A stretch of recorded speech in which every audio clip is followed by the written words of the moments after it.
Hello बच्चों, मैं शुभम मौर्य स्वागत करता हूं आपका और एक नए वीडियो में। जहां आज हम फार्माकोग्नोसी का सेकंड चैप्टर पढ़ने वाले हैं। हम लोगों ने फर्स्ट चैप्टर क्लियर कर लिया था, जिसमें introduction of pharmacy, definition of pharmacy या स्कोप ऑफ फार्मेसी पढ़ा था हमने।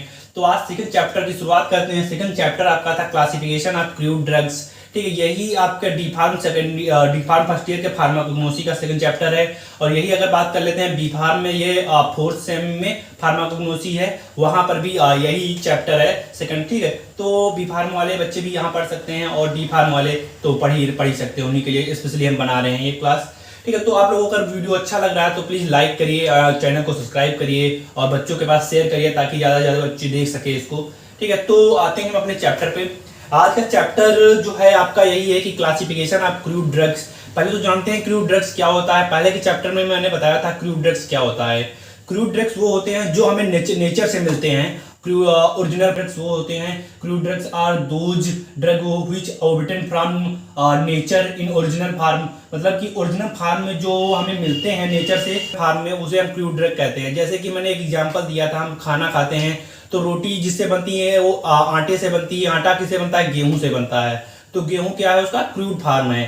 तो इसी को क्रूड ड्रग कहते हैं। ठीक है, तो ये एक एग्जांपल हमने बता दिया। ठीक है, तो उसी तरह अब हम क्लासिफिकेशन पढ़ने जा रहे हैं कि ड्रग का कैसे क्या क्लासिफिकेशन करेंगे। ठीक है, तो क्लासिफिकेशन करने के लिए यहाँ पर कुछ सेवन जो है ट्रिक है या 7 टाइप के क्लासिफिकेशन है जिससे हम क्लासिफिकेशन करते हैं। तो पहले तो जान लेते हैं हम क्लासिफिकेशन करते क्यों हैं।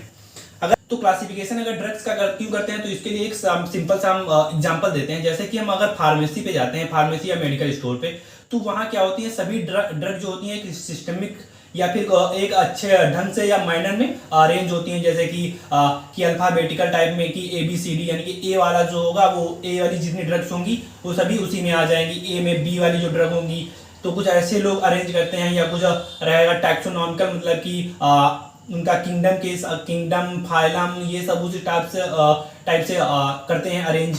उसी तरह टैक्सोनॉमिकल मतलब कि उसका चिकित्सीय उपयोग या थेरापेटिक इफिकेसी के अनुसार करते हैं। ठीक है, तो वही चीजें हैं कि हमको आसानी से मिल जाए ड्रग्स, इसलिए हम क्लासिफिकेशन करते हैं। मेनली यही रहता है कि हमें आसानी से ड्रग्स मिल जाए, खोजने में हमको दिक्कत ना हो। ठीक है, अगर कोई आता है पेशेंट तो अगर लेके आ रहा है प्रिस्क्रिप्शन तो हम उसको ड्रग तुरंत निकाल के दे दें। ठीक है, तो वही चीज हमको आज पढ़नी है कि क्लासिफिकेशन ऑफ ड्रग किस किस तरीके से हम करते हैं। तो पहला है आपका अल्फाबेटिकल क्लासिफिकेशन। अल्फाबेटिकल मतलब कि नाम से ही आप लोग जान रहे होंगे। अल्फाबेटिकल मतलब कि A to Z जो कि पढ़ते हैं ABCDEFG। ठीक है, तो मैंने यहाँ पर लिख भी दिया है ABCDEFG। ठीक है, उसके बाद क्या करते हैं, इसके कुछ एग्जाम्पल भी मैंने दे दिए, जैसे कि एकासिया हो गया या बेंजोइन हो गया, सिनेमोन हो गया या डिजिटैलिस हो गया। ये जो अल्फाबेटिकल जो ए से शुरू होंगे, जो जितनी भी ए से ड्रग्स शुरू होंगी वो सारे ए वाले रो में सभी ड्रग्स रख दिया जाएंगे। ठीक, इसमें सारी ए वाली ड्रग्स मिल जाएंगी आपकी। फिर आ जाएगी आपकी बी वाली रो में, तो बी वाली सारी ड्रग्स मिल जाएंगी। तो इससे क्या होता है, कोई भी ड्रग अगर हमको डॉक्टर प्रिस्क्रिप्शन लिखता है तो हमको बहुत ही आसानी हो जाती है ढूंढने में। ए वाली ड्रग उसने लिखा है कि आप निकाल दिए आलोपिरोनाल निकाल दीजिए, तो तुरंत ए वाले में जाके आपने सर्च कर ली, देख ली और निकाल दी। तो यही आपका इसके मेरिट्स हो गए, क्या यही आपके लाभ हो गए। ठीक है, तो ये कुछ एग्जाम्पल है, ये आप लोग लिख दीजिएगा। ठीक है, उसके बाद बात करते हैं टैक्सोनॉमिकल क्लासिफिकेशन। टैक्सोनॉमिकल ये आप लोगों ने इंटर में पढ़ा होगा। जैसे कि पढ़ते थे आप फाइलम, जैसे कि मनुष्य का आपको पूरा टैक्सोनॉमिकल या सिस्टमैटिक क्लासिफिकेशन बताइए। तो उसमें आप लिखते थे पहले किंगडम, उसके बाद फाइलम। ठीक है, उसके बाद ऑर्डर, स्पीसीज, यही पूरा लिखते थे। जैसे कि होमो सैपियंस जो कि आप लोगों को याद होगा। बात करते हैं टैक्सोनॉमिकल क्लासिफिकेशन की। बात करते हैं तो आप लोगों ने इंटर में पढ़ा होगा कि टैक्सोनॉमिकल की अब सिस्टमिक क्लासिफिकेशन दीजिए, अब मैंगो का क्लासिफिकेशन दीजिए। और तो और पूछता था कि मैन ह्यूमन का सिस्टमैटिक क्लासिफिकेशन दीजिए। तो आप पूरा वही लिखते थे कि पहले किंगडम लिखते थे, फिर फाइलम लिखते थे। ठीक है, वो फिर उसके बाद ऑर्डर लिखते थे, फैमिली लिखते थे, जीनस लिखते थे। ये सब क्रम से आप लिखते थे। तो उसी टाइप का ये क्लासिफिकेशन है इसमें हम उस हर्बल या क्रूड ड्रग्स को उनके किंगडम या फाइलम के अनुसार क्लासिफाइड करेंगे। ठीक है, तो इससे भी यही आसानी हो जाएगी कि हम किसी भी क्रूड ड्रग का कोई आ गया तो हम लोगों को पहले से पता चल जाएगा ये उस फैमिली का है, तो ये वहां पर ये ड्रग मिलेगी, यहाँ पर हमने रखी है ड्रग्स, तो यही आसानी रहेगी। उसके बाद आते हैं हम मार्फोलॉजिकल क्लासिफिकेशन पर। मार्फोलॉजिकल, आप लोगों को नाम से ही व्यतीत हो रहा होगा, नाम से ही पता चल रहा होगा मार्फोलॉजिकल मतलब क्या होता है, कि मतलब किसी चीज को छू कर या फिर देख कर या फिर सूंघ कर पता करना। हाँ, तो वो जो उसके अंतर्गत जो ड्रग्स आती हैं वो मार्फोलॉजिकल के आ जाती हैं, उनकी फिजिकल केमिकल प्रॉपर्टी देखकर। ठीक है, उसके बाद आता है आपका फार्माकोलॉजिकल। फार्माकोलॉजिकल क्लासिफिकेशन, इस ड्रग का बहुत ही ज्यादा, इस ड्रग का जो ये जो क्लासिफिकेशन है फार्माकोलॉजिकल, ये बहुत ही ज्यादा यूज होता है मेडिकल स्टोरों पर। आप लोगों ने देखा होगा, जैसे कोई पेशेंट आता है तो वो बताता है कि हमको ये बीमारी है, ये तो ना बताता है कि हमको ये दवा दीजिए, ये बताता है कि हमको ये बीमारी है, ये बीमारी, ये सिम्टम बताता है। तो आप लोग क्या करते हैं कि थेराप्यूटिक इफिकेसी या फिर जो फार्माकोलॉजिकल एक्शन होता है ड्रग का, उस हिसाब से रखते हैं कि ये बुखार वाली जो टेबलेट है तो ये यहाँ रखी जाएंगी, बुखार वाली जो सिरप है वो अलग रखी जाएंगी रैक में। तो ये चीजें बहुत ज्यादा यूज होने वाली फार्माकोलॉजिकल क्लासिफिकेशन है। ठीक है, तो यहाँ पर हमने दिया है अरेंज्ड फार्माकोलॉजिकल एक्शन या थेराप्यूटिक एफिकेसी के बेस्ड पर हम उसको अरेंज करते हैं। इसके बाद आता है आपका केमिकल क्लासिफिकेशन। ये आपका आ गया केमिकल क्लासिफिकेशन। केमिकल क्लासिफिकेशन में क्या होता था, ये भी बहुत ही आसान है। केमिकल क्लासिफिकेशन की अगर हम बात करते हैं, केमिकल क्लासिफिकेशन में क्या होता है, हम किसी भी ड्रग का केमिकल के अनुसार, केमिकल के बेस पर या उसके एक्टिव फार्मास्यूटिकल इंग्रेडिएंट्स जो रहते हैं उनके अनुसार हम उसको क्लासिफाई करते हैं।